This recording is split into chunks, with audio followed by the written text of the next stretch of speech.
Yo, yo, y'all ready for this? Yeah.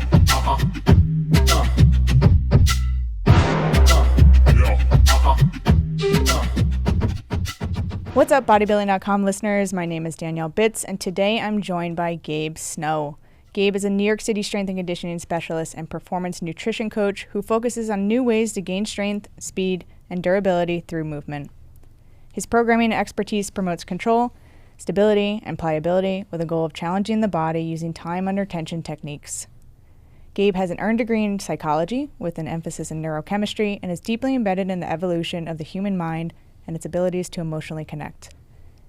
He's a believer in allowing the brain to lead the body and stands by the motto, do it light, do it right. Gabe applies his learnings to coach his clients to view their body as a vehicle for their mind. Through this practice, we can learn to live life through meaningful relationships and experiences. Gabe's been featured in publications such as Men's Health Magazine, GQ, Vice, Pop Sugar, and has worked with global fitness brands across the nation to deliver first-hand educational content to millions.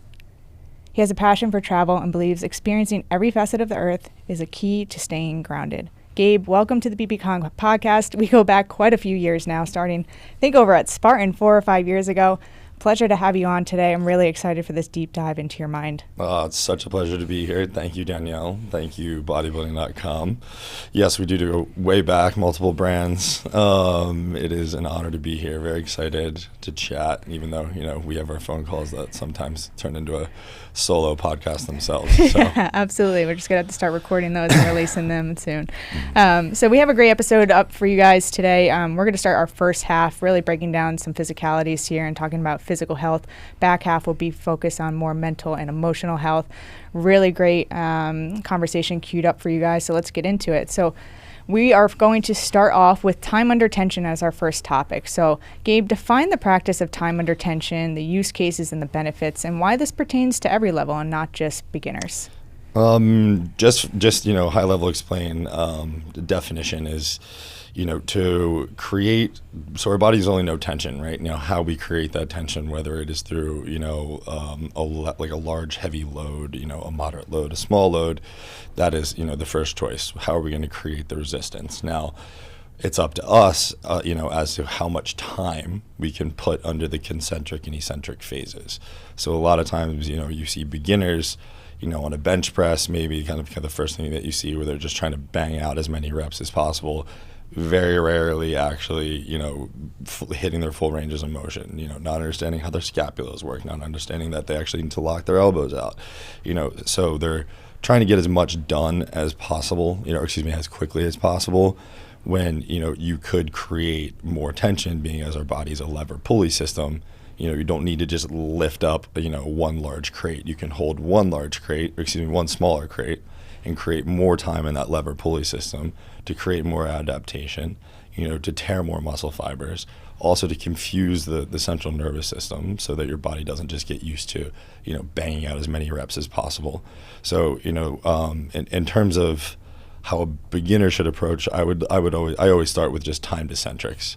So, if we're doing a bench press, 3 seconds to get to your chest, explode off, fast from, on the concentric, on the shortening phase. You can do the timed eccentrics, you can do timed pauses, so come down quick, hold it, 90-degree level, press back up from there. So again, just finding ways to increase as much tension as possible rather than trying to add as much load as possible, which I found in terms of sustainability is most beneficial for joints, for ligaments, for tendons, and then also just to not burn out your CNS. Because me as a college athlete, we had our tests, which the one was 225-pound bench press as many times as you could do it. So yeah, you can get under it and do it like 39 times with this like sloppy form, create a lot of tension because you're using a lot of weight and you're doing it fast. Or you could take that 225 pounds and do it as slow as a rep on the eccentric phase on the stretch and as slow as a rep on the concentric phase, because all that tissue actually knows is strain, right? And then that strain is what's going to cause adaptation. So it is, I'm not going to say it's lazy because, good old-fashioned heavy lifting definitely works, but if you're constantly stuck in that facet and you're not finding any progress, that's where then for the higher level athlete, I want to know what their program's looking like. And if they're just trying to bang out as many reps as possible, I challenge them. I'm like, why don't you hold a pause at the bottom?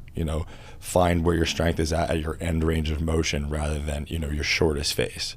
And I think that's where a lot of people kind of sell themselves short is, whether it's, the push-ups, whether it's, even like bicep curls, guys that are kind of just going, from 90 up. Like you have this full, lovely eccentric phase of completely lengthening the bicep. And if you're going to fully lengthen, you're going to create a larger stretch, which then is going to create a larger contraction. So then again, forcing more adaptation while also just not, getting stuck in the same routine. So, there's a lot of ways to do it. And I just find the easiest to be for a beginner to just time their eccentrics, like how long the phase takes for them to go back to full range of motion. You do this a lot with bands, I noticed. You do it with body weight. So it doesn't just require weights. I think, from what you're saying and from what I've seen and noticed as well, maybe for a beginner, this helps develop a little bit more of that mind-muscle connection and for them to really understand, hey, I really want to target the glute, right? Well, one, I have to think about what part of my glute. Is that going to be the glute max, the glute med, et cetera? What am I actually targeting during this exercise? And two, how am I going to slow down enough so that I feel it working both in the eccentric and the concentric phase, right? On the other side of the spectrum, for maybe a more seasoned lifter, let's say a bodybuilder in this instant, right? It's going to help with hypertrophy. It's going to help with growth by getting that full lengthening of the eccentric phase as well and the concentric, both, equally. Just proving that it plays to both sides of the spectrum here. Yeah, absolutely. And the glute bridge is honestly, I think, out of all of the exercises, the glute bridge and the plank, right? So my goal as a trainer is to teach people how to create as many points of tension in their body. Like, how many people can just hold a plank with their, spines sagging, like, their chest is up, their shoulder blades are, retracted, and they're just hanging out and they're just dumping all that weight into like their lumbar. We'll teach somebody how to, pelvic tilt so that they can actually use their glutes also to hold them up, flex their knees, create a contraction in the glutes, protract to their shoulder blades. So then you're getting that T-spine and a little bit of lat, and then also drag your forearms down. So then you're also getting obliques and abs. So like that's one of my tests when I first get a new client. I'm like, show me your glute bridge, show me your plank. And the biggest thing that you see when you go to a big box gym, there's people doing glute bridges, and they're flying up and down off the floor. And the first thing you see is their low back is still arched, right? And their butt is a foot up in the air. You only have 15 degrees, of rotation, of hip extension from the floor. So if you're not tucking your pelvis underneath, creating that tension, finding your glutes before you raise, rather than you only feeling your glute at the top of the glute bridge after you've just used like your extensors and your lower back to raise you up, then you're not really understanding where the tension's built. So I do go as far as, like, if we were mimicking a glute bridge, for them to even push their hands, their palms into the floor as hard as possible. So then you're creating tension in the obliques, have them think about dragging their heels towards their fingertips. So then they're finding their hamstrings and then learning how to do that pelvic tuck so that low back makes contact with the floor. Then when they raise from their heels, the lower back is not active at all. You've got hamstring, glutes, and obliques being the main, points of tension in the body. And I think that if you can teach people how to create tension in their body rather than just load their body, that's where you're going to have a more sustainable program. You're going to have people understand what they're supposed to be feeling when you do then progress that to a lift or a full body movement. So it really is, using time under tension, I find you allow people to empower themselves more by understanding what they're supposed to feel versus how many reps they completed. Yep, absolutely. When I think about these exercises too, it really puts an emphasis on the core. And I don't think some people out there understand just how integral your core is. And that doesn't matter if you are a runner, a swimmer, a biker, and I say that selfishly from triathlon over here, but if you're trying to deadlift 500 pounds or run the fastest mile you can, right? Core is so extremely important to any athlete and any person walking around. I heard someone say one time, and it really stuck with me, not having a strong core is like biting the middle out of an apple, and at any moment you can just break. And that really resonated with me and made me want to do core every day of my weeks, every day of the week since then. But where does core come into play for a lot of these time under tension movements that you implement? So, not just time and attention, but everything, just like not being able to control your rib cage, like your distended rib cage is what you see, especially in the bodybuilding community. Like, you have all these guys, holding 100-pound dumbbells, doing these, these overhead press, And if your rib cage is distended and your core is not active, then your spine is actually what's holding majority of that weight. So like I have some of these guys that are, they're built beautifully aesthetically, but as soon as you give them a bench press or any overhead movement, their core becomes completely inactive. It's just completely elongated. So like, sure, in the goal of raising something over your head, like, the 100 that becomes like a 50 because you're dumping out half that weight into your spine. So if you have people learn how to pull their rib cage down, pull their hips underneath to keep the core active, then you're also learning how to use your diaphragm as a place of stability. And then that's also going to increase your strength. Egotistically, you're not going to feel very great because those dumbbells are going to become a lot smaller, but then you're actually earning true functional, strength in the muscle group that you're actually trying to train. So, with the bodybuilders, I would say it's really rare to watch a bodybuilder put down the 100-pound dumbbells, grab 30s, and like sit there and push the rib cage down and press overhead. Where then, with runners, because core is also not just like your abdominals, it's your hips as well. It's your abductors, your adductors, right? That's your hip stability. So if like the hips aren't stable, the knees aren't stable. If the knees aren't stable, like when you run, your wear and tear is also, going to increase dramatically. So for me, the kind of, mantra or with the comparison I use is like you wouldn't build a skyscraper in a swamp, right? Like you don't try to sink, this big, monstrous, strong building on a weak foundation. So your core being your hips and your abdominals and your obliques, that's going to be your foundation.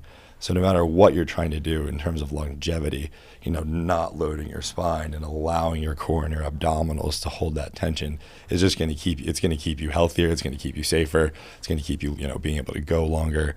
So, the core is something that I think people love to isolate. They want to do their planks, they want to do their ab wheels and stuff like that. But in my programming, it's using asymmetry. So like doing your overhead press, right? But if I only have one dumbbell and I press over here, well, now one side of my body's loaded and this wants to happen. So now this oblique has to then shorten to keep me upright.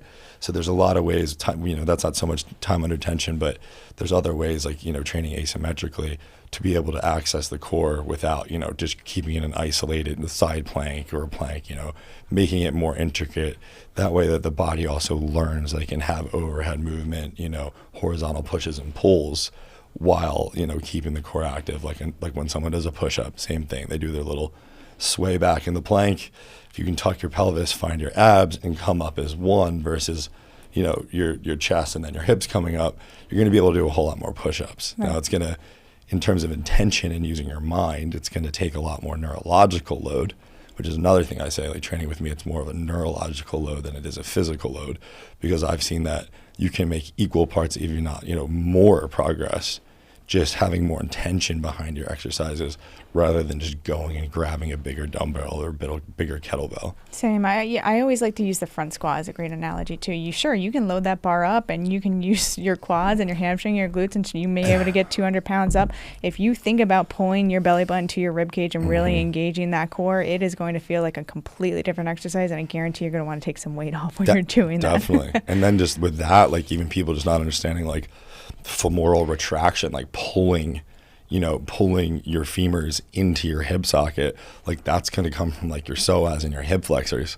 So when a lot of people do front squats, they're just like, oh, I'm going to train quads. And it's like, no, like you're smashing that Coke can down. You're using your core as your main point of stability, and then learning how to use your legs, secondary to your core, where I would say, 90% of the population are just, they're targeting. So they look at a leg exercise and not even thinking that they're going to do any core. Like you said with, the back squat, you have people just folding in half. And I'm like, if I could do Leonardo DiCaprio Inception, you're just on a leg sled. You know what I mean? Like, yeah. If you can keep your chest upright, keep your ribs down, throw your elbows forward and come down vertically, what's keeping you upright? Right. Your core is. Right. So there's, a lot of misconceptions. Everybody, learning these things is going to take assistance. Like nobody's going to squat like that, naturally. Take us through a progression. Take us through maybe a warm-up day for yourself. Let's say it's squat day, right? Are you starting from the floor? Are you moving to bands? Are you moving to bells? I see you do a whole ton, but what is step one? And what are the steps that you take before you even start loading up that bar? For myself, which is interesting because for myself, if we were talking years ago, it would be this is opposite of what I have my clients do. Now that I'm having a lot of old injuries plague me from, college athletics and just life and whatnot, I'm doing all the same things that they're doing, which is, as a trainer probably should. But it all starts with FRC, so like functional range conditioning, right? Which is, people feel like they're in a stretch, right? But the stretch is the feeling that, the brain, it's the only thing our brain can make sense of in these, feelings of tension. So like a 90-90 stretch, stretch again, like I call them drills, I call them like activations. It would start with a 90-90. My left hip, it protrudes, it's anterior, it's forward because my left hip is weak. So, a lot of people think that like, oh, my left hip is tight. So I need to, go into my couch stretch and like really open up my hip or my left hip. Not it at all. I need to actually do the opposite. I need my hip to understand that it's comfy and cozy in a hinged position, in a single leg hinged position. And then that's what's going to allow me to have that hip, allow me to access my glute and my abductor more.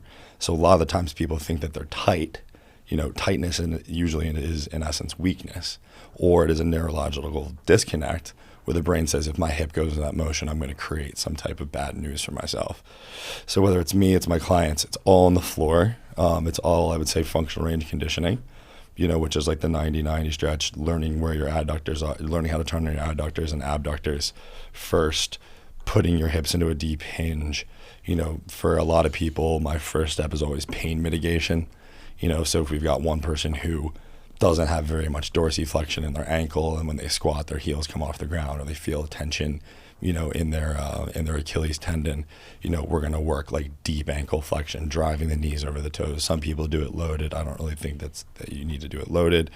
Squeezing your toes into the ground, lifting your toes off the floor, so that your shin, that your calf, everything in your ankle are prepared for that deep ankle flexion, which is another thing I see so many people not prepare for in a squat.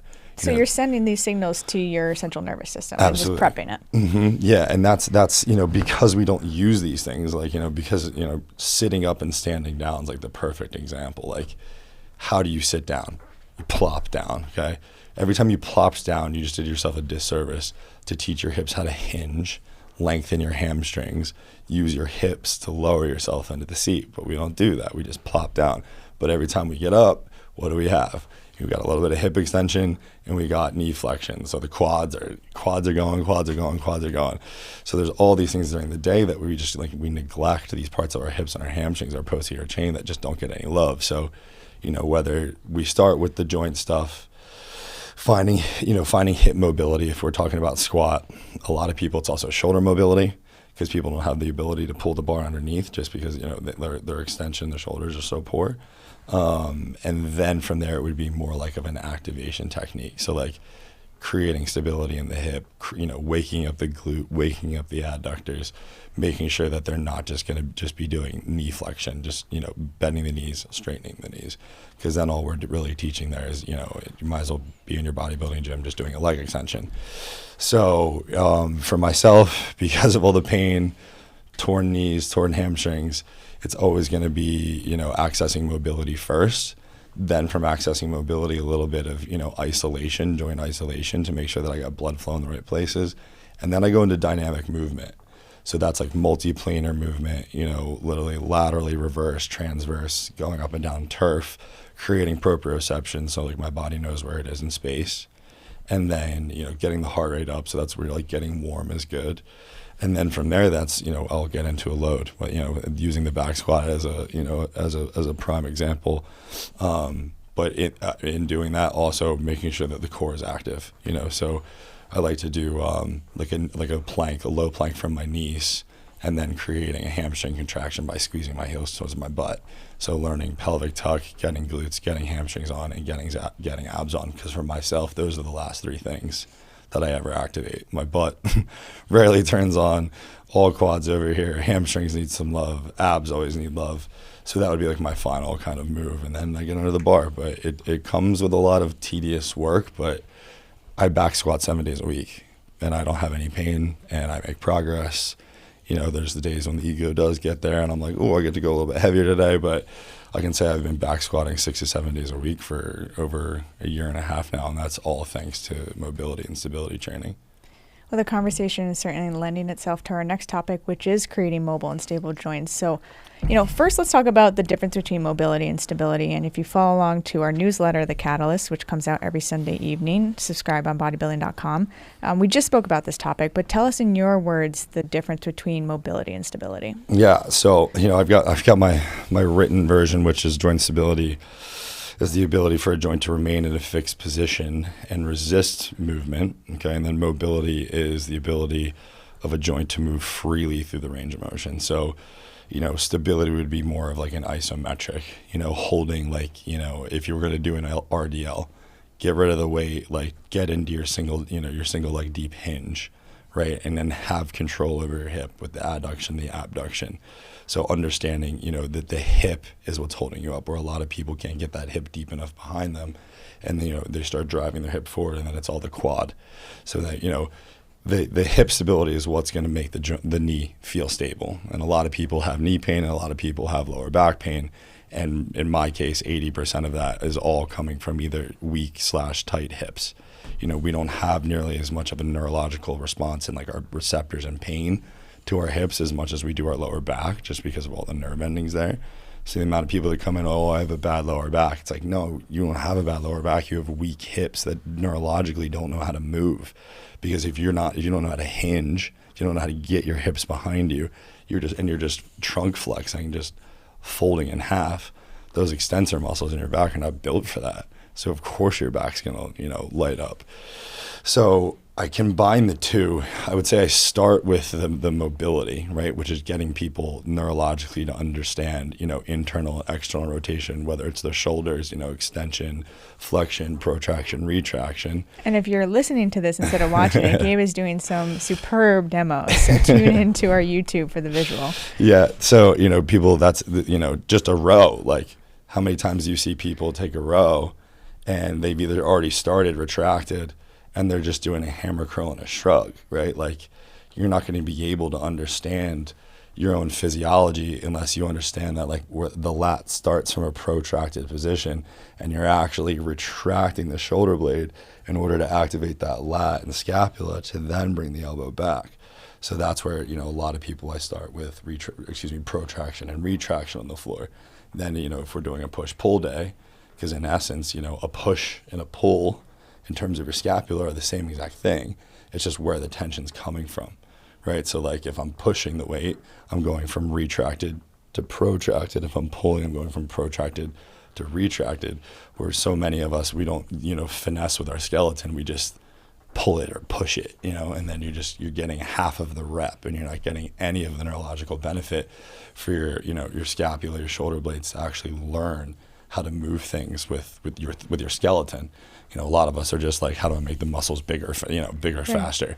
Where yeah, sure, if you do a bunch of half reps, you're going to have a lot more concentric phase. The muscle's going to have a lot more blood flow in it. But in terms of your endurance and how much longer you're going to go and how long you're going to be able to complete these movements, it's going to be minimal.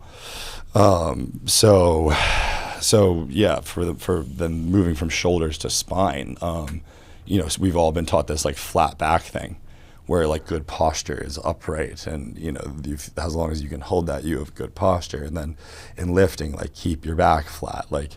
For me now, just learning as much as I have, your spine is one of the most high-tech pieces of equipment that exists in your body. The spine is resilient, but the thing is, it's so resilient and it's so smart that if your hips don't work appropriately, your spine's going to be the first thing that's going to learn how to move instead.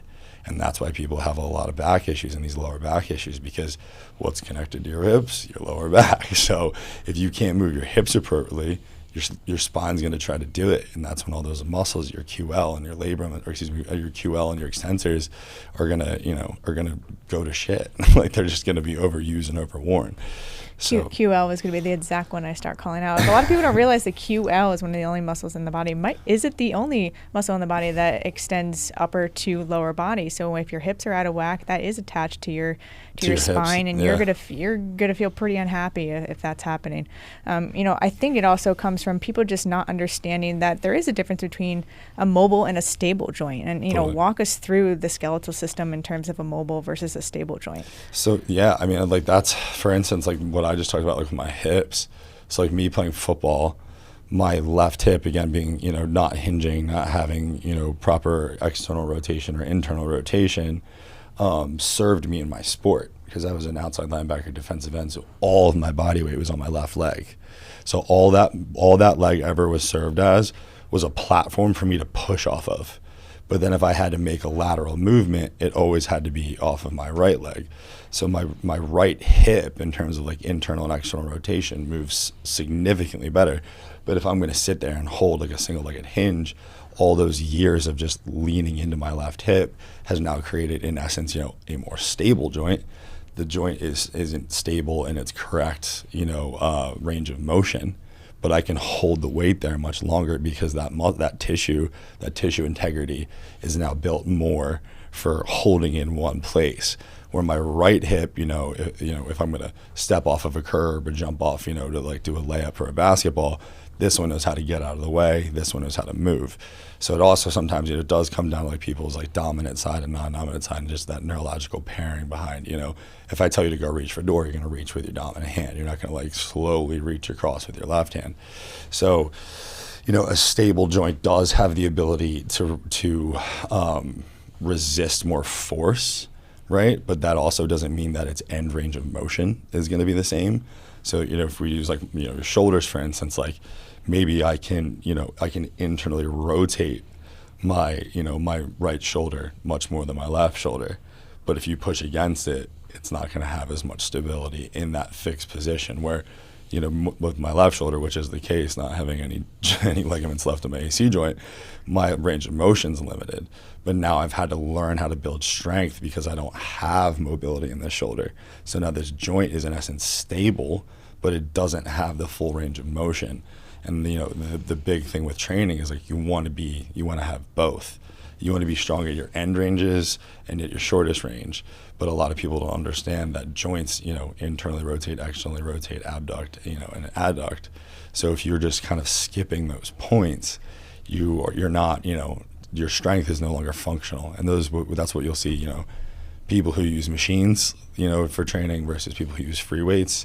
You're going to have a much more stable joint using free weights than you are using a machine, because you're not putting that joint into compromising positions where, maybe that dumbbell goes overhead or goes in front of you, or with the machine, it's just guided straight up. So you can build all this great soft tissue, but you can join it, you'll be building it on a joint that is probably not very mobile.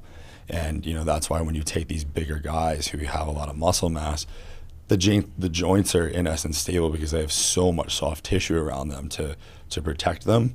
But then the second you have, you do an end of range motion test, I say internally rotate, push against my hand, they like drop right away. Right. So it is about, what type of strength you have in your end ranges and in your rotations and abduction and adduction. Right. And rotation is really the key word there to, explain how important it is to train rotational movement patterns, right? Because you used the perfect example. Machines, you're usually in flexion, extension, flex, extension. And maybe that's great for a lower back, because the lower back, your lower back doesn't like to rotate. Your thoracic likes to rotate, right? So we need to get that rotation in for your thoracic, for your hips. They love to rotate. So how are you implementing that into a routine? It's with people who are so used to linear training, forward, backward, up and down, for some of them it bothers them just because they can consider themselves like high level fitness, but not many people are doing rotation. What makes it fun is when you do to implement it is when you if you get a golfer, if you get a tennis player, get a bodybuilder and make him swing a tennis racket. You're not really creating much power, right?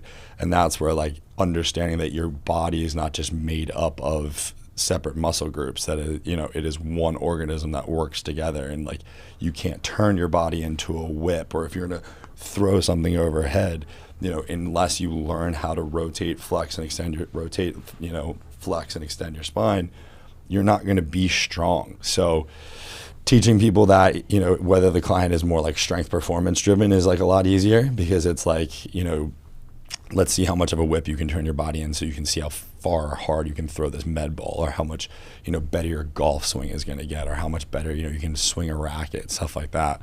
And then for people who are less performance focused and they are more focused on their longevity, people who've been sitting in a car for, or travel a lot, which I have a lot of clients like that. And they're like, my hips are tight. And I'm like, no, no poo. Obviously. Of course they are. We know that, right? But like, so is your back. And what's so interesting is because like we've been, especially in fitness, like it's almost been taboo to move your spine in all these different ways. People they don't know what it actually feels like to feel good. And I find that, so many athletes, we're so used to feeling shitty all the time.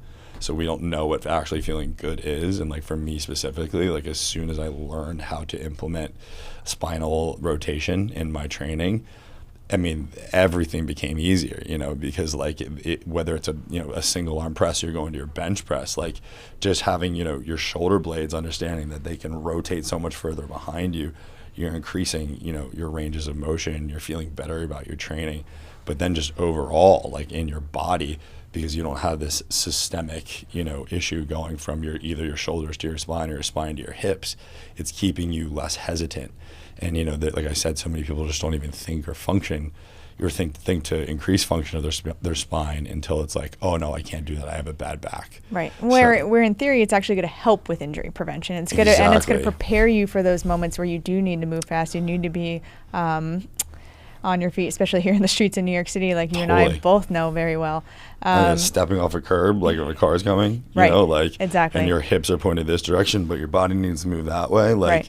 Yeah, you'll see, there's a million times a day, I'll tell a little bit of a sad story. My dad had a full spinal fusion. He was an ex-professional athlete.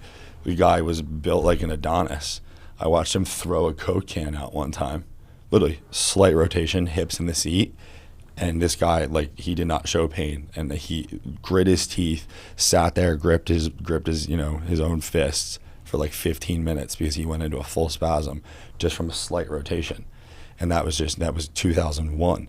So like people not understanding that like the spine needs to rotate, needs to flex in order to be fully operable, unfortunately is like new information. Mm-hmm. But if you've been looking at any of the greatest athletes, any of the greatest quarterbacks, the greatest pitchers, those guys can basically point their hips at you and poltergeist it and exorcist. They can do the exorcist and like look behind them. So, if you're trying to increase your power in any way and create longevity of your life, the more spinal rotation you have, the longer you're probably going to live, because the quality of movement is just going to be so much higher. Yeah, and just decreasing the pain that you're experiencing on a daily basis as well. If you're someone who's in an office all day, or even if you're working from home and you're seated most of your day, go outside, do some rotational movements. I guarantee you're going to feel better with 5 minutes of doing that and injecting those into your daily routine. Why is this important to do at a younger age? Why do we not want to wait until, one, we're feeling those daily aches and pain, and two, we don't want to wait until we're 50 and 60-year-old to start doing, quote unquote, some of these more boring things, right? We're adding in mobility work, adding in our activation work. Why is it becoming inherently more important for people of younger age to add this to their routine? I think the reason being is because the information wasn't as accessible and understood. So I think that's why, like right now, we're kind of in the pinnacle of people actually understanding. When you just look at like people with their back surgeries, like so many less people are getting cut open now than like 2000 to like 2005. For a multitude of reasons. But because people are actually understanding that the spine is durable, and that if you cut something open, you're basic, if you have a 6-cylinder engine and you pull out one cylinder, like the car's not going to run the same. So now you have to teach this car how to, drive with one less cylinder. So, I think that using like more of a prehab technique and teaching people that, using their spines daily and whether through sport or just daily life is going to create a longer pain-free life, which, if you're in pain for less amount of time and you don't hesitate with movement, you're going to move better longer. That's going to keep you alive longer. You see, especially in the Lower East Side, you see these, elderly women doing like these crazy Tai Chi exercises, but they're in their 80s and their 90s and they're moving around better than most of the 30-year-olds in Equinox. So, there's a lot of, cultures and societies that have like kind of figured it out. But I also believe because there's not, when we first get into this stuff when we're younger, we're lifting because we're invincible. We're invincible. We're working out because we're invincible. We're working out because we want to be the biggest, the most shredded, the fastest, the strongest. We don't think that, it's going to end at some point. And then if it does end, it's not going to be because I didn't do my mobility drills. So, I think the ego is honestly, it's just so prevalent in fitness and in a gym culture. People don't want to be on the floor for 30 minutes doing these things. They want to get up and get after it because let's be real, like another great part, especially the health part of training is to make yourself feel better, right? So unfortunately, there's not a lot of people until they've already had an injury where they actually go through these drills and actually feel accomplished and feel fulfilled by doing them. So it sucks that it usually comes with, putting your hand on the stove first to learn that these things are going to serve you, whether it is progressing your performance or if it's just keeping you out of pain or if it's just, your longevity. So I do think that it is a little bit of an ego thing. I have my guys who come in, like, oh, I don't want to get on the floor. I don't want to do I'm ready to get in the rack. Let's just go. And I'm like, cool, we can do that. But like, do you want to be able to do this for like the next 10 years or like the next 25 years? Right. And then they're like, okay. So I also think we don't I've said this before, and I think I've also said this in a recent newsletter of the Catalyst, but we don't play enough. We lose the element of play, and we may have gotten to this at a later part in the podcast, but we can talk about it now. We are not moving the way that we moved when we were 7 years old, and I am even guilty of that. For me, I do train a ton linear, but I'm purposely adding in those lateral moves in the gym. But when I think about it, am I really getting that much lateral work throughout my day without doing it intentionally? Probably not, right? So we need to start, go join the softball league, go play this recreational soccer, go out and play whatever it is that you like to play as a kid, because we are losing so much of those skills the older that we get, and we're losing it a lot quicker than a lot of people realize. Oh, absolutely. I just had this conversation the other day, and it was originally pertaining to play, and then I guess spinal rotation went back into it. I was with some of my buddies that we played college football with, and I was like, tell me you can throw a football at 32 the same way you did when we were 19. And everyone's like, no, I look like an idiot when I throw a football now. And it's like, it's not, the neuromuscular connection, it may have faded, that, neural pathway maybe isn't there anymore. But like what's more, what's diminished more is that ability of moving your spine if you're sitting at a desk all day. And then, in terms of play, why do you think, you take a 30-year-old and you tell them to go quadruped on the floor, they look up at you like, are you effing serious? Like, you want me to get on the ground? Because something happens at like 18, 19 years old, the floor is just the enemy. It's like, I don't go down there anymore. Like, my youth is over. And the thing is when you're down there, you are moving dynamically. Like, if you look at like a toddler, like a 3 or 4 or 5-year-old, get down and play on the ground, if you watch how they actually lower themselves to the ground or how they reach for things, like it should inspire you as an adult. You're not like rolling onto your side and then like pushing yourself up. Like the way that their hips move, the way that their spines move, and people are like, oh, that's because they're young. Yes and no. Like if you've committed to those practices from age 5 years old to 55 years old, there's no reason that the integrity of the soft tissue in the joint and that neurological connection would go away, the same way that if the 32-year-old who's throwing a football today kept throwing a football every single day.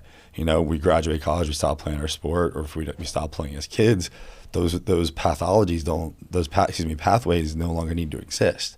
Because ultimately our bodies are lazy, because ultimately our bodies are just here to keep us alive as long as possible. So if there's a way to conserve energy, using less muscle mass, using less energy, using less movement, our brain is going to reward that. And it's going to say, stay seated, don't move your spine like that. But the thing is like, that's where, we're at this point of evolution where our bodies are so smart and our jobs and our daily lives are so stagnant that we're reaching this point of like, sure, we're living longer because, pharmaceuticals and, hopefully understanding a little bit more about nutrition. But does that mean that the quality of life is high? Like, if I'm going to live to 100 and from 70 to 100, I'm stuck in a chair, I will trade that for living to 60 and be moving freely.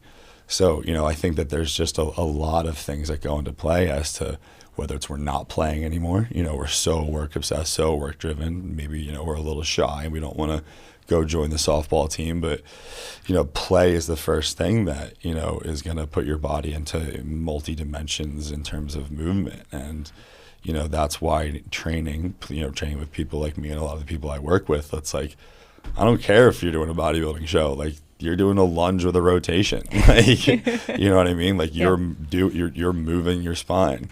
Because ultimately, if it's about longevity and if it's about life, it's like, do you want to be doing this for a little bit of time or a long time? Right.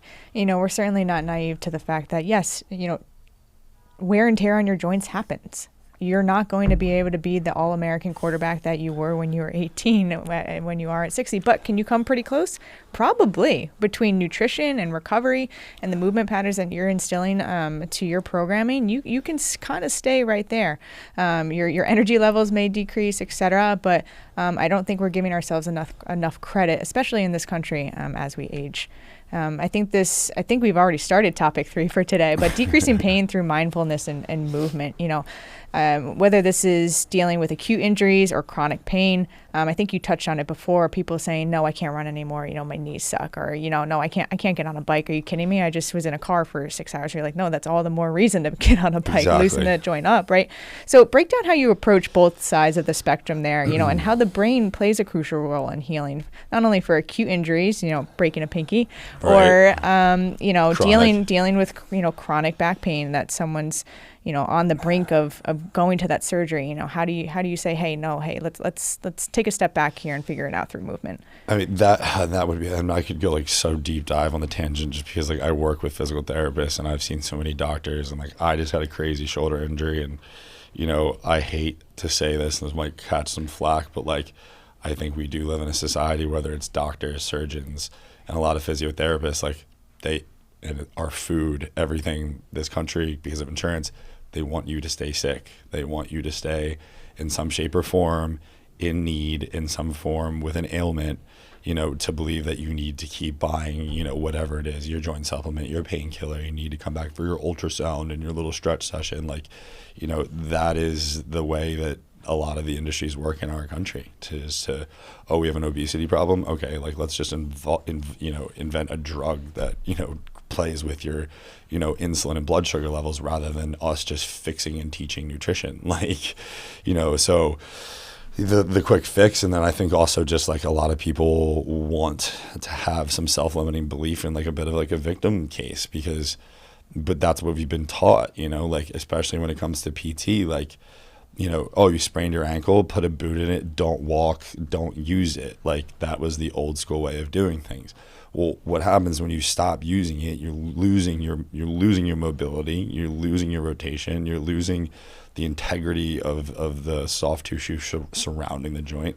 So if you're not moving it at all and you're just booting it, and that ankle and that calf and then that quad is just atrophying because you're just dragging your foot around, like you're not gonna get, like the sprain will go down because the inflammation went down, but now you've got a leg that's completely asymmetrical in terms of its strength, and you've got an ankle that doesn't move compared to your right.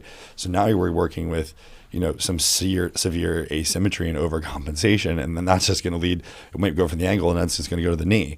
So I just think that there's a lot of people who started with an acute pain and it just wasn't handled the right way. And I'm lucky that I work with some of the leading physical therapists in this city, where it's like, sure, like let it calm down, but also like do not stop using it. Like even if it's as much as just squeezing your toes and like pulling your toes off the ground, like keep blood flow, keep the neurological connection paired, because that acute injury is going to turn into a chronic one because you were in a boot or a cast for 6 months. So, when someone comes to me with a chronic injury, it's usually finding out like, the epidemiology, like where did it actually start? And again, if we keep using like knees and lower backs, it's because no one looked at their hips, and it's like, how could you expect your lower back to ever get better, whether you had an injury or not, or you just have, weak hips and a weak core, like, and that lower back is just trying to create all this movement because your hips don't even have, if they don't have the neurological connection or they don't have the strength to do it, like, of course your back's going to hurt.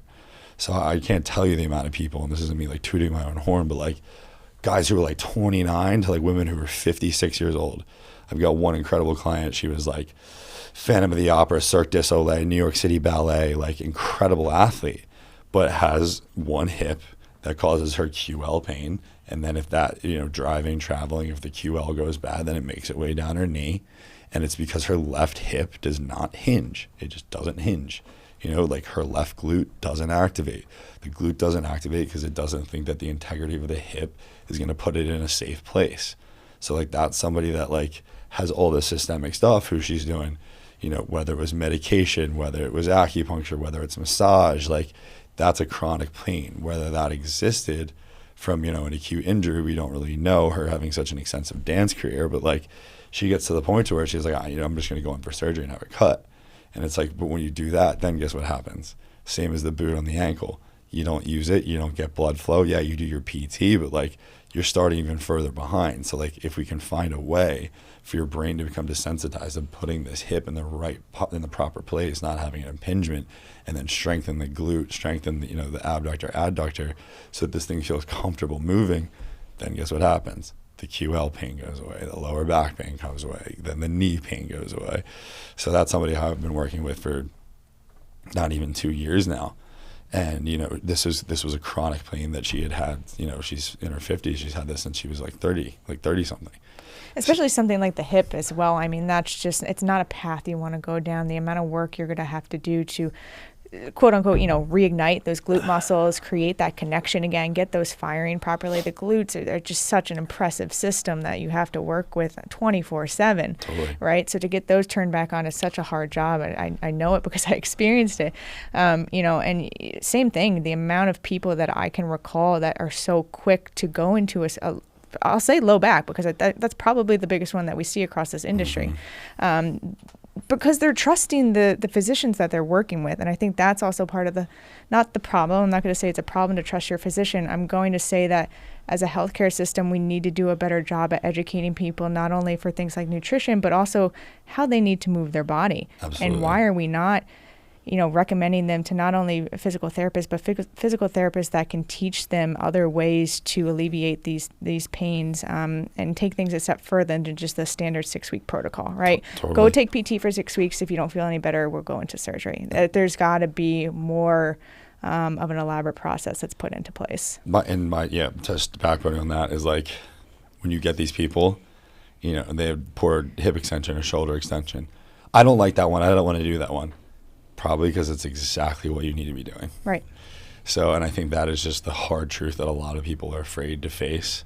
They get to that point and they're like, oh, I'm going to upset my client. They're not going to work with me anymore.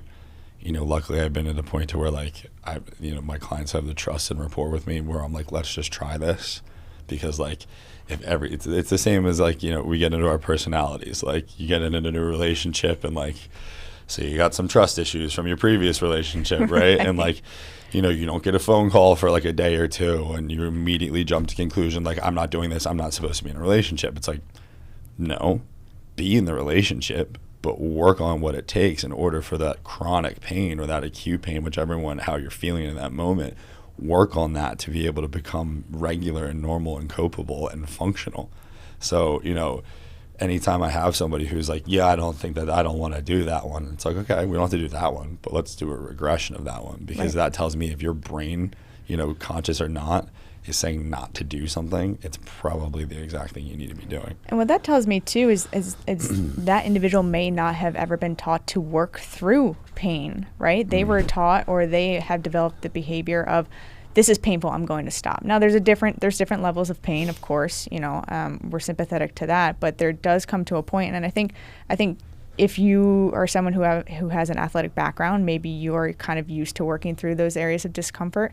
I'll certainly say that from experience. I'm sure you can as well. And, what I even find with, I'll use my parents, for example, like, this doesn't feel good. I'm like, well, what doesn't feel good about it, right? We're not asking those follow-up questions. And I think we see that a lot in doctors' offices as well. What does it feel like? And when you move this way, does it hurt? When you move that way, does it hurt? We're really not kind of doing that due diligence of understanding where it's really stemming from. All we hear is, this hurts, go to PT, here's a pill. If that doesn't work, here's surgery. So we've come a very long way. I would say the last 5 to 10 years have been extremely transformational in this field, but there's still miles to go for sure. I want to move on to our fourth and final topic, excuse me. What I will say before we move on, we're going to be moving on to discussions around PTSD and depression. If these topics are not what you're seeking today, we thank you for listening in, and we will see you next time on the Bodybuilding.com podcast. So, Gabe, you love to say, mind leads, body follows. It's in your Instagram bio. You've been saying it since the day I met you. I see it in almost any interview that you sit down to take. I'm really going to turn it over to you. I want to know what prompted you to pursue a degree in psychology, specializing in neurochemistry, and I want to know, what personal experiences have really led you to the journey that you're on today.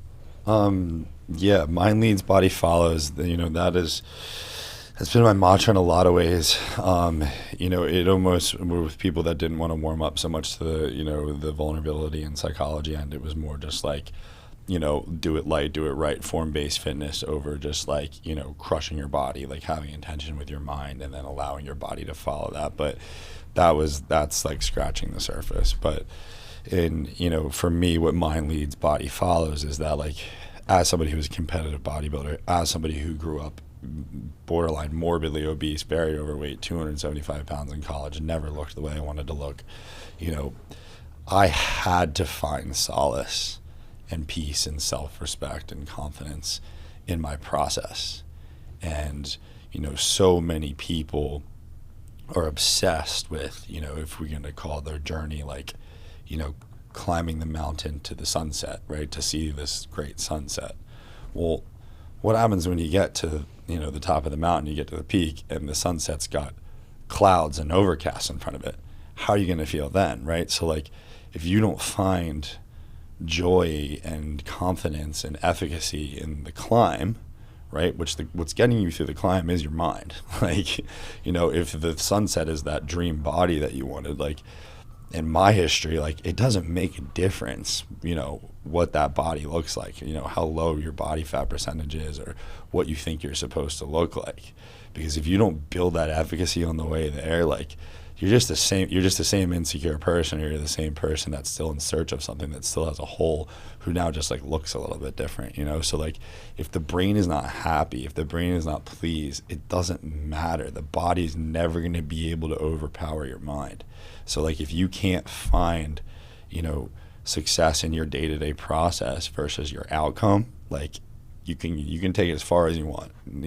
Like I said, bodybuilding, competitively, fitness modeling, I was never happy.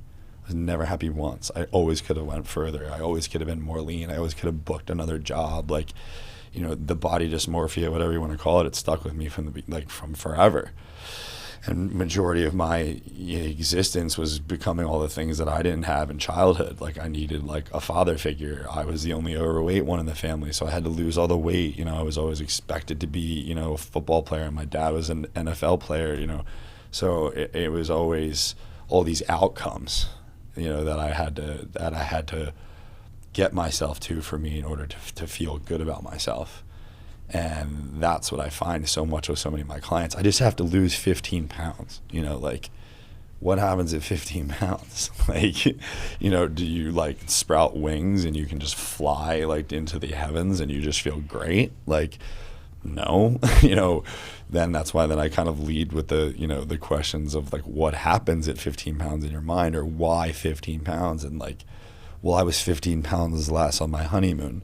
Well, you had just had your wedding. You just had all of your loved ones show up for you to celebrate your love and your devotion for your one person that you're going to spend the rest of your life with. So like, what's your connection like with your family? When's the last time you had a gathering? How's your relationship with your spouse? Like, do you believe that they don't love you as much because you don't look exactly the same way as when they married you? Like, so we've been programmed to have all these beliefs that like our body is going to be the outcome for, our joy or our success in, in this, especially in this field, where for me, it's if the brain's not healthy, it doesn't matter what you do with your body. So that's where I just kind of try to get people to meet themselves halfway, where it's like, let's lose 5 pounds and let's call your cousins and your aunts and your uncles and ask if we can get dinner, or let's talk about, maybe your sexual relationship with your partner, or how you're feeling about like your social life. Like, because we've just been told that all of our issues come solely from ourselves and within and with our external self. In society, especially, with social media, is just constantly forcing external validation. So it's like your mind is the only one that matters. And how you feel about where you're going is solely your choice. Now, yeah, it's really hard to untie a lot of those knots, to be able to be like, I'm doing everything I can, but when the rest of your world is like, you're not doing shit, it's really hard to convince yourself otherwise. So I use that mind leads, body follows, is to be like, people walk out of a session and they're like, well, I'm still 10 pounds away. I'm like, yeah, but how do you feel right now? How do you feel about the work that you just put in right now? Your brain. How does your brain feel? Well, I did everything I was supposed to do. Right. Okay. And what comes next? What's for lunch? Well, I know what I'm going to do. I'm going to follow my meal plan, or I'm going to eat my 80-20. Great. So that's your mind. So like, do not let the outcome be the dictating fact on where you hold your value. And if you can keep that positive mindset that you're doing everything that you can, the body will follow. It will happen. If that's the goal, it will happen. And I've been so lucky to be kind of keeping that mantra for so long with people that, like, I've got a couple of people who look exactly the same. They're a little bit stronger, they're a little bit more mobile, but like in terms of their self-efficacy and where they hold their success, it comes within their mind, because like this is all temporary. You know what I mean? Like how good you look right now, like especially from a bodybuilder, like you're not going to look like that in 2 weeks. So like why put that emphasis on there? Put the emphasis on the fact that like you did everything you could to accomplish a goal, and that you had discipline and you showed up for yourself. So the mind leads, body follows kind of mantra is just more about finding the joy from within and appreciating the effort that you're putting in, rather than the body being your measure of success. And then if we could go into psychology. Yeah, let's do it. What prompted me with psychology? I grew up in a pretty tumultuous household. My father was an alcoholic and a drug addict. He was addicted to OxyContin. Somebody who had his whole, the world was his oyster. He could do whatever he wanted. He was somebody who always kind of did the right thing, like college football, NFL. NFL didn't work out, started a business. Business was successful, married the right wife, had the kids, but like really didn't do much for himself. So he kind of fell off the wagon when he like sold his business and retired really young. My mom struggled a lot with like some BPD things, and like once she got divorced was, always kind of searching for external validation for, someone to make her feel better.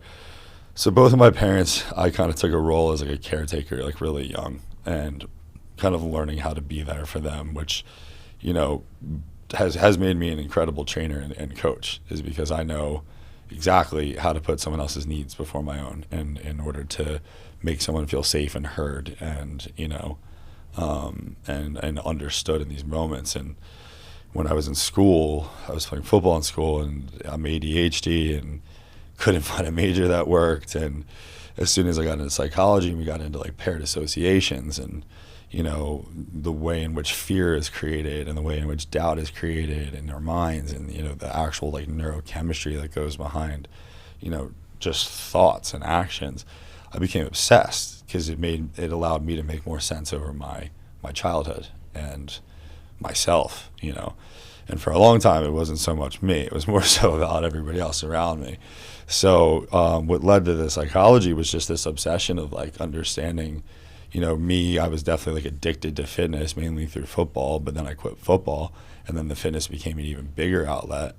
And I was an angry athlete. I was an angry gym goer. Everything was, that was my outlet, which was great. It served its purpose, but like, sometimes having that outlet be so aggressive was when like, I was getting injured. I was getting angry. So like, I was getting angry that I was injured and that I couldn't work out.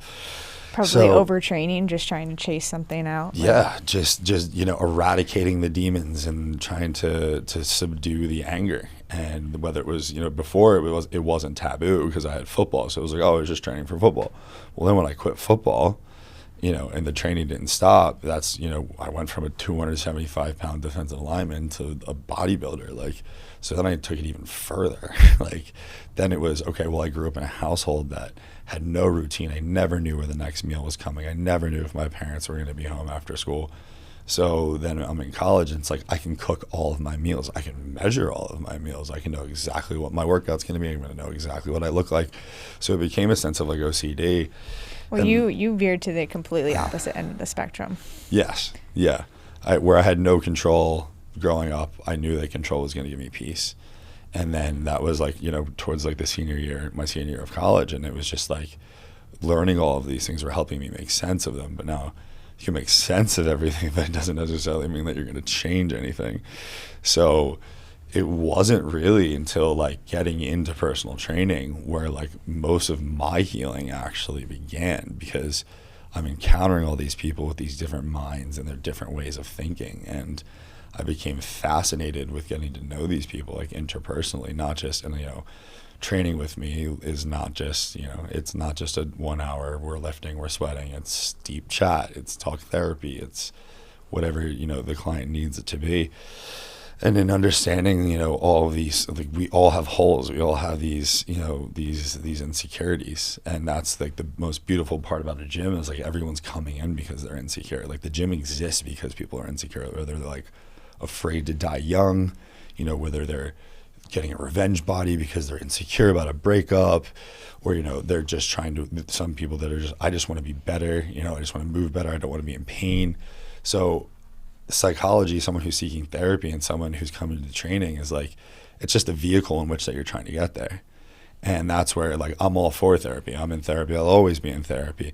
But for me, the self-efficacy and the confidence and the effort that you put behind your training, if you're also aware of why you're doing it, and not to knock anybody's success in just therapy, but like the things that I've seen people overcome and the people that I've watched evolve while becoming more self-aware, and then using that awareness to aid in their transformation, and then not become obsessed with the end result, not become obsessed with that 15 pounds, but understand that like, I need this movement, I need this hour to love myself.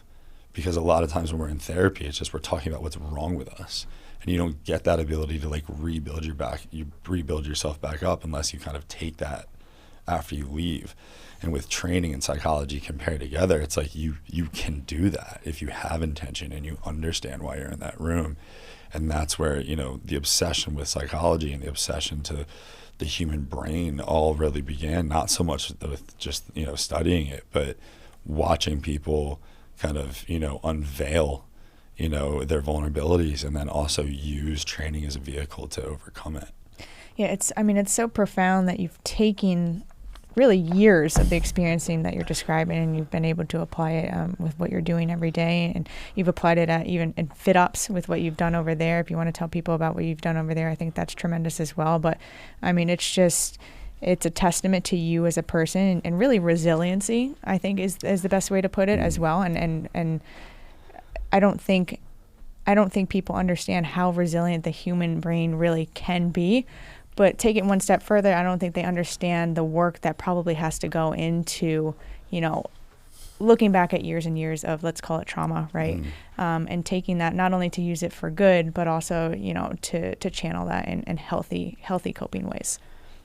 So I would love to hear a little bit about what you've done at FitOps, and how your experience transferred over to their organization as well. Yeah, FitOps, they've taken it to the next level what they're doing over there, and it's one of the most beautiful things I've ever been a part of.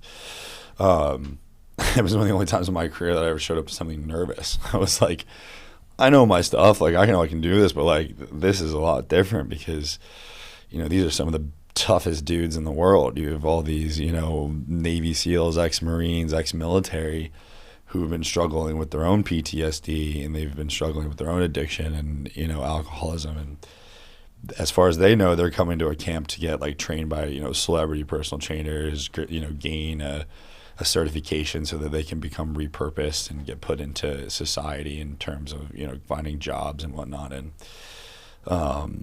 I was doing it, I don't know, like 3 or 4 times a year for like a couple of years of going down and teaching like the first 12 to 16 chapters of their it wasn't NASM, I forget the one that they used, but of their text to get them prepared for this test. But every night they do it was just called Performix Talk, because Performix was sponsoring it, and one of the vets would get up and just tell their stories. And for the longest time, the Performance Talk was literally just people about their war stories. It wasn't so much about how they got to war, how they joined the military. And it was the first or second camp I went to, and nobody signed up for it. And I was like, I would love to give my talk. And obviously, I've not been deployed. I'm not in the military, and I told my story. And it then really shifted things in the way in which that these young men looked at their PTSD, because I've been diagnosed with PTSD 3 times from age 7 to 20, 22. So, for them to understand that, like, some of them have probably been struggling with PTSD way before they got to the military, and that's actually part of the reason why they joined the military. It is something to take them away from home. It is something for them to distract themselves from whatever trauma or anything that occurred before they joined the military, because maybe they didn't have a lot of options or they didn't have a place to go, is kind of where it really came down to. And veterans unfortunately have the highest rate of suicide in the country, so this program became more of a suicide prevention program than anything. And it became my passion, because it was where I really both had the ability to show these guys, the emotional end of being a personal trainer, not just the physical end. And what's so beautiful, one of the things, I guess, one of the few things the military really does right in their training is they really teach these guys how to take care of the person in front of them. Much like growing up in my house, I had to learn how to take care of my parents and put myself second. So we, found a really, close empathetic tie to that. So these men and women, as soon as they learn the text, they're programmed to just be these incredible trainers, because it's just, how do I put this person's goals, needs ahead of my own? And, watching them blossom and then repurpose themselves and, assimilate back into culture is just like one of the most beautiful, profound things that I've ever been a part of. And I had one of the guys live with me for like 3 months, like interning me at Performix. And, it is one of the few programs out there that is actually combining physical fitness, not just from the repurposing their career, but also getting them to understand that, like, your paired associations and your traumas, like, do not have to be like something that you keep on your back forever. Like, and a lot of things with PTSD is kind of like when we talked about like acute pain, like, you shouldn't ride a bike, you have bad knees. Okay, like same thing with PTSD, like, you're PTSD because you were in a helicopter crash, you probably shouldn't be in a room with helicopters, right? Or like, we work out in a room that has some helicopters, you surround yourself with some good people, and I'm not saying like full desensitization, but like, you understand that like you're safe and that there's a way to overcome, like, there's a way to work through the pain. And I watched these men and women do it, for a couple of years, and it was, to this day, one of the most proud things I've ever been a part of. I got super emotional about it, just because to watch people who feel like they don't have options and are plagued by their diagnosis, to be able to just lift themselves up, but also lift themselves up by helping other people, and that's something I feel like I've been doing for years. So yeah. That's FitOps. That's incredible stuff. Yeah. I want to end the episode with a word of encouragement from yourself and everything that you've been through and the incredible career that you've built as a coach. And I like saying coach because it can mean so many different things, right? Someone out there who is struggling with mental health, who is using the gym to chase away some demons, what is a word of encouragement that you can give them that maybe does get them to shift their mindset to put mental health, not ahead of physical, but at least let it have a seat at the table with their physical health? There's a million things I would say. I would, the one line that I do have in there is that, our bodies are the vehicle for our minds, right? So, again, you're trying to get your mind as healthy, if not healthier than your body. If you can take care of your body, your brain will also, will feel that, and it'll feel good in doing that. And, if you can keep yourself healthy enough to gather as many experiences as possible, right? To be there for the people you love, to be there, to find those, those lighter days. The thing is with, people who are struggling with mental health, like, I've got this lighthouse tattooed on the back of my arm, because it's like, there's always going to be darkness, right? Like, there's always going to be dark days. But if you really know darkness, like if you know true darkness, that means that, you do have the capacity to find the ultimate light. If someone's lived a pretty gray life, maybe not that sad, maybe not that happy, I'm not saying that they're selling them short, that's their existence, but like for people who are truly struggling, to understand that no matter how dark something is, there cannot be darkness without the exact opposite. So like the light is there, it is on the other side, and to keep trusting in yourself, whether it is like through physicality, or just the discipline that you are actually taking the time to love yourself every day. Because whether training, meditation, your nutrition, you are showing yourself love.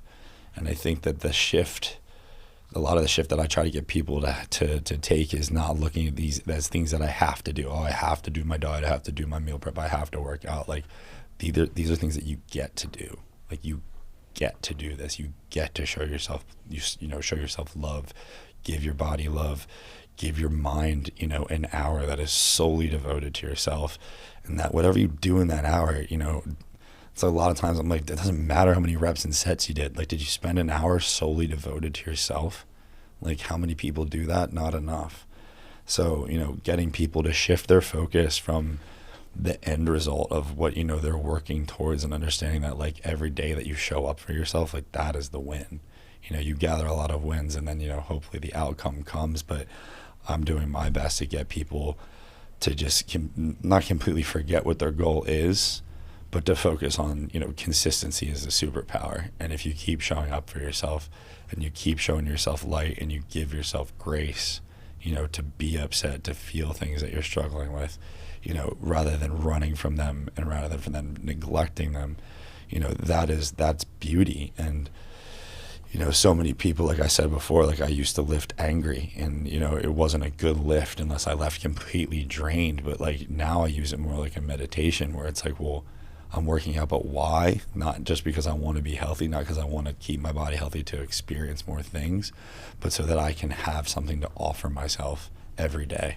I can give myself a gift every single day, and to look at physical fitness and anything that goes into your physical well-being, because so many of us are so tied to our bodies, but not our minds. What did I do? I took my supplements today. I drank my protein shake today. Like, that protein shake and those supplements can be equally as joyful for your brain as it is for your body. If you look at that protein shake as a form of self-love, if you look at that hour in the gym as an hour of meditation for you to just be alone with yourself, instead of just the next thing you have to do. So, my send away there is to just, if you're going through something right now and it seems like, it is the darkest of nights, like understand that like that dark night is going to be, it can last a little bit, or it could last a blip, but how bright is it going to look when the sun actually shines through? Gabe Snow, impressive as always. I'm proud to know you, proud to sit at this table with you today. Thanks for stopping by to the BPCom podcast. Oh, thank you so much for having me, Danielle. Thanks for tuning in for another episode here at Bodybuilding.com. Stay tuned for more stories along the way. Yeah.